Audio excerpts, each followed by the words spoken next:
And tonight we now know why police and federal agents carried out a massive search operation in rural Delaware County. Muncie police and the FBI canvassed a large piece of property for 3 days without saying what they were looking for. But court documents released today answer a lot of questions about the investigation. Yeah, in fact, they read like an NBC Dateline episode that includes an international drug operation, a homicide, and a confidential informant.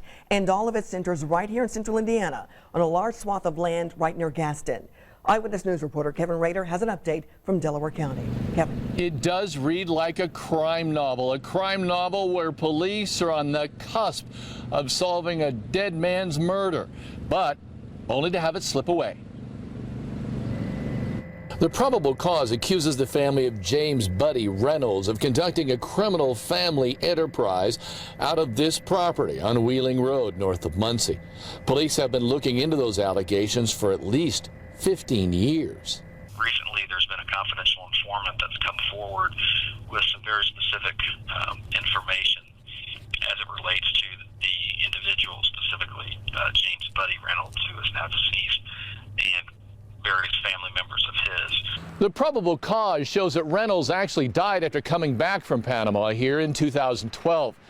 It also talks about what an informant told him about a homicide that occurred on this property sometime between 2001 and 2003 in the fall. That's one of the big reasons law enforcement came back out here. The confidential informant gave us some information, was able to make a controlled purchase of marijuana from these individuals, and that's what the Muncie police were acting upon in the last several weeks. Did I read something, Eric, also about a possible homicide? Tie that up a little bit for me.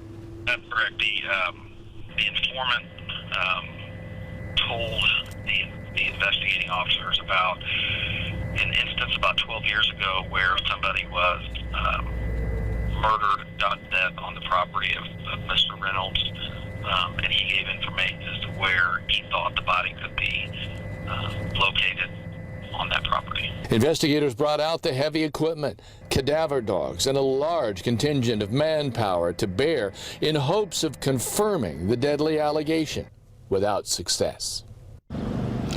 Investigators did come away with a lot of records and documents that they are currently sifting through. More on that on Eyewitness News at 6. John and Andrea?